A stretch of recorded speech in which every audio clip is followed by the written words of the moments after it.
Hey guys, what's happening? Nihat here with Film Comics Explained, and as requested, today we'll be taking a look at Mothra, the Queen of Monsters, as featured in the Toho Tokusatsu line of films and the many adaptations that would follow.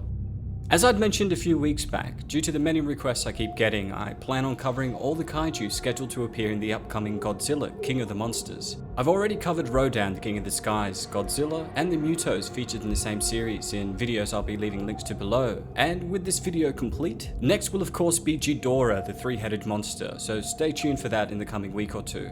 I'll also be looking to the backstory and history of King Kong, as the next film of the series, scheduled to be released next year, will be Godzilla vs King Kong. With all that being said, Mothra is a giant moth goddess first featured in the Tokusatsu monster films, developed and released by Toho. The creature is actually the most recurring monster in the Godzilla series, with the exception of Godzilla himself, and she's often listed as the second most popular kaiju in Japanese cinema. The creature was first conceived in the January 1961 serial The Luminous Fairies and Mothra by authors Shinichiro Nakamura, Takehiko Fukunaga, and Yoshi Hota, who had all been commissioned by Toho to write the outlines for future monsters and storylines that could be incorporated into their series of films. The character was then developed by Shinichi Sekizawa, whose experiences of starving in the South Pacific Islands during World War II led him to envision a film that featured a mysterious island where strange things would occur. In the films, Mothra is essentially an ancient moth goddess that resided in the tropical paradise known as Infant Island, where she served as the guardian of a group of natives, and specifically two tiny twin priestesses called the Shobijin, the Cosmos, or Elias, depending on the era of films in question.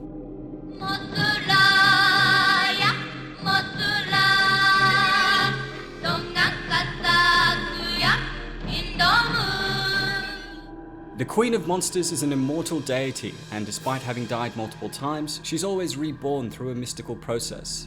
As a larva, Mothra resembles a giant brownish caterpillar, but when she entered her imago stage, she would transform into a giant multicolored moth.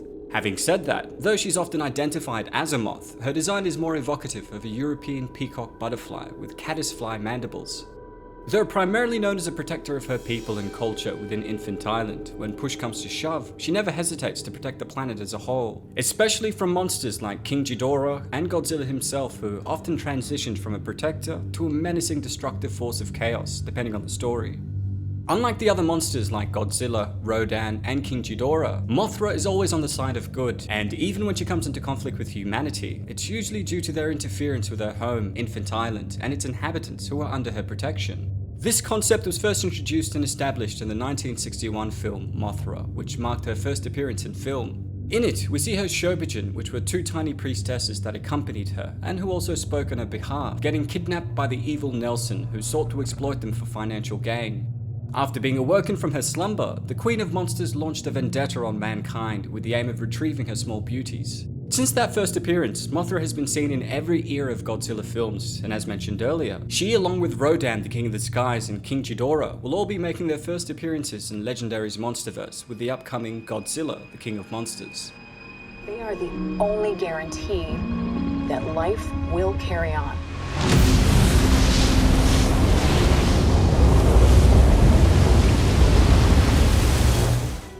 Much like Rodan, the King of the Skies, one of Mothra's most noticeable abilities is her supersonic flight, which gave her the ability to reach speeds of between Mach 1 and 5. The tremendous force created by her wings also enabled her to create powerful gusts of wind that could level buildings and send vehicles flying through the air.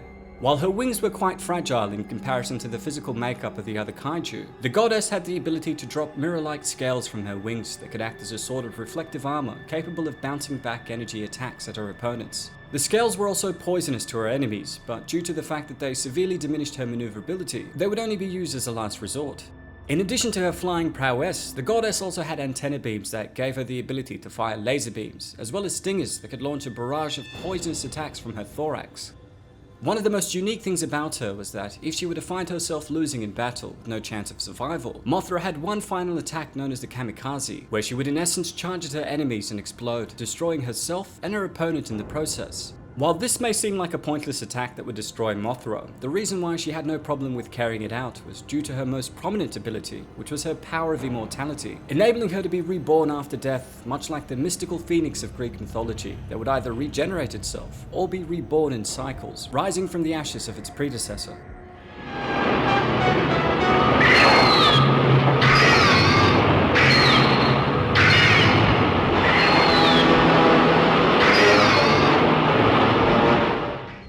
Now, our first introduction to Mothra in Legendary's Monsterverse came in the post-credit scenes at the end of the 2017 film Kong Skull Island, where Mothra appeared in a series of cave paintings along with the other monsters that are hinted at being present but hidden on Earth.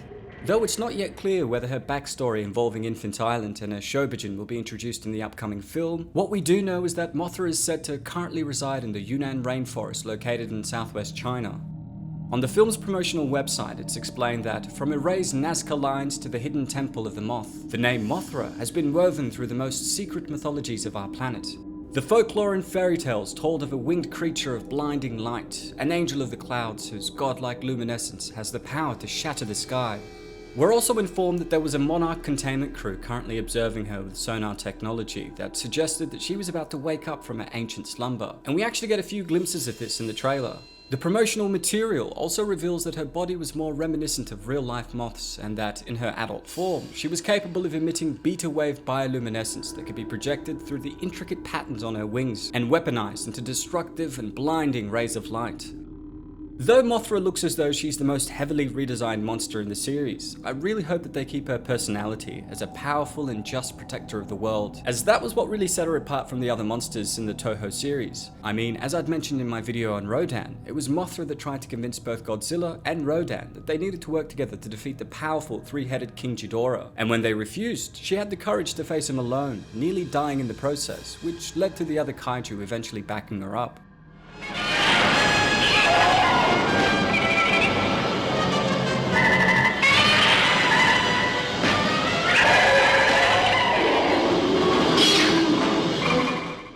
Well, that's all for today, folks. A big thanks to all of you guys who requested we take a look at the history of Mothra in the lead up to the upcoming Godzilla King of the Monsters.